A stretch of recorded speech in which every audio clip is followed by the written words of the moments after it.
ஒரு கட்சி சார்ந்தவர்கள், நான் எந்த கட்சி பேரையும் சொல்லல, ஒரு கட்சி சார்ந்தவர்கள் அந்த நிலத்தை சுத்தி லேண்ட வாங்கி மிகப்பெரிய ரியல் எஸ்டேட் மோசடி நடந்திருக்கு. அதை ரிஜிஸ்ட்ரேஷன் டிபார்ட்மெண்ட்ல சொல்லி அந்த ரியல் எஸ்டேட் மோசடி, இந்த பரந்தூர் விமானம் எதுக்காக உருவாக்கப்பட்டதுன்னா இந்த ரியல் எஸ்டேட்டுக்காக தான்.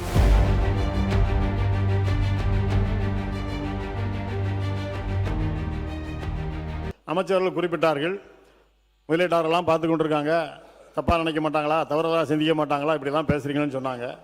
நேற்று நம்ம அன்பு முதலமைச்சர் அவர்கள் 110 விதியின் கீழே ஒன்று கொண்டு வந்தாங்க. பரந்தூர் விமான நிலைய திட்டத்தை இந்த அரசு ரத்து செய்து சொன்னாங்க. இதை பார்த்து முதலீட்டாளர்கள் தவறுலாம் நினைப்பாங்களா, நினைக்க மாட்டாங்களா? தான் இன்னைக்கு முதலீட்டாளர்களை ஈர்க்கக்கூடியதுக்கு பரந்தூர் விமான நிலையம் தான் மிக முக்கியமான இது. நான் கிட்டத்தட்ட 2000 ஏக்கருக்கு மேல நாங்கள் எடுத்துட்டோம். மாண்புமிகு பொதுப்பணித்துறை அமைச்சர், மாண்புமிகு பொதுப்பணித்துறை அமைச்சர் சொல்லுங்க. மாண்புமிகு பேரவைத் தலைவர் அவர்களே, பரந்தூர் விமான நிலையமா இல்லை விவசாயிகள் கண்ணீரானா? எங்கள் தலைவர் விவசாயிகள் கண்ணீர் பக்கம் தான் நிற்பார். இதை உறுதியாக சொல்றோம்.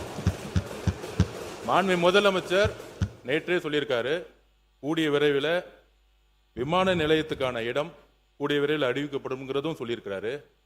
ஆனால் எங்களுடைய தலைவருடைய முதல் பிரச்சாரம் காலடிப்பட்டது விவசாயிகளுடைய கண்ணீருக்காக. விவசாயத்திற்காக குரல் கொடுக்கும் சொல்லக்கூடிய டெல்டாவில் பிறந்தவர்கள் நாங்கள் சொல்லக்கூடியவர்கள் பரந்தூருடைய விவசாயிகளுக்கு எதிராக, பரந்தூர் மட்டுமல்ல, திருவண்ணாமலையில் மேல்மா விவசாயிகளுக்காக குண்ட சட்டம் போட்டது திமுக. அப்ப இன்றைக்கு விவசாயிகள் மட்டுமல்ல, ஒட்டுமொத்த நீர்வளமும் எத்தனை ஏரிகள் என்பது இருக்குங்கிறது மூத்த உறுப்பினருக்கு தெரியுமா? கிட்டத்தட்ட 200க்கும் மேற்பட்ட தமிழகத்தில் மிக அதிக ஏரிகள், 381 நிறைந்த மாவட்டம், ஏரிகள் நிறைந்த மாவட்டம்.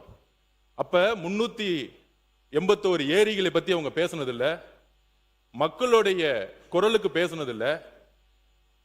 நேற்றே தெளிவா சொல்லியாச்சு. சென்னை விமான நிலையத்துடைய இன்னைக்கு இருக்கக்கூடிய பங்கு என்ன, அதை அடுத்த லெவல்ல கொண்டு போறதுக்கான அரசினுடைய நிலைப்பாடு என்ன, எல்லாம் சொல்லியாச்சு. ஆனால் நேற்றிலிருந்து திமுக இந்த விமான நிலையம் இல்லைன்னா தமிழகத்தோட முதலீடே போயிடும், இண்டஸ்ட்ரி டிபார்ட்மெண்ட்டே இருக்காது.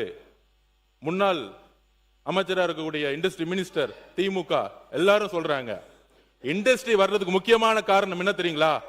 Single window system. ஊழல் இல்லாத ஒரு அமைச்சர், ஒரு முதலமைச்சர், ஒரு அரசாங்கம், எந்த நிறுவனம் இருந்தாலும் முதலமைச்சர் இன்னைக்கு நேரடியாக சந்தித்து எந்த இன்வெஸ்ட்மெண்ட் இருந்தாலும் வாங்க, நானே எல்லா துறையிலையும் எந்த விதமான ஹடில்ஸும் இல்லாம சிங்கிள் விண்டோ சிஸ்டத்துல 45 நாள்ல எல்லா பர்மிஷனும் வாங்கி கொடுக்கறோம்னு சொல்லக்கூடியவர் சிஎம். அப்படிதான் ஒவ்வொரு துறையில நடந்துட்டு இருக்காரு. அதனால நேத்து கூட நடந்துச்சு. இதே அண்ணன் ஆஸ்டின் தான் நம்மளுடைய சட்டமன்ற உறுப்பினர் வேலுமணி அண்ணன் ஜி ஸ்கொயர் நிறுவனத்தை பத்தி சொன்ன உடனே திடீர்னு டக்குன்னு எந்திரிச்சார்.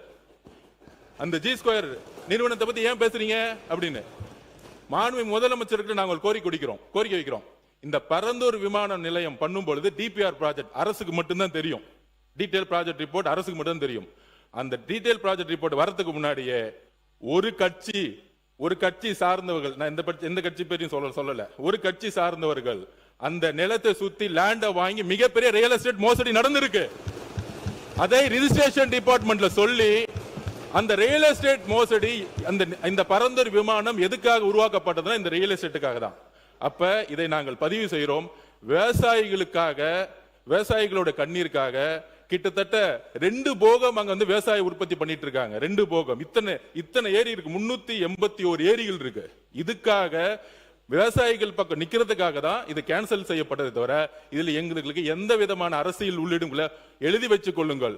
5 வருஷம் கழிச்சு வெள்ளையறிக்கு நாங்க வரதுக்கு ரெடி. உங்களோட 10 மடங்கு இங்க பொருளாதாரம் வந்திருக்கும். ஏனால் ஊழல் இல்லாத ஒரு ஆட்சி எங்களோட முதலமைச்சர் கொடுப்பாரு. இதற்காக எல்லா இண்டஸ்ட்ரியும் வரும். 45 நாள் 60 நாளுக்குள்ள சிங்கிள் விண்டோ சிஸ்டத்தை முதலமைச்சர் உருவாக்கி இருக்காங்கிறத பதிவு பண்றோம். செய்திகளை உடனுக்குடன் தெரிந்து கொள்ள கீழ்கண்ட கேபிள் மற்றும் டிடிஎச் நெட்வொர்க்குகளில் எம்நாடு செய்தி தொலைக்காட்சியை காணுங்கள்.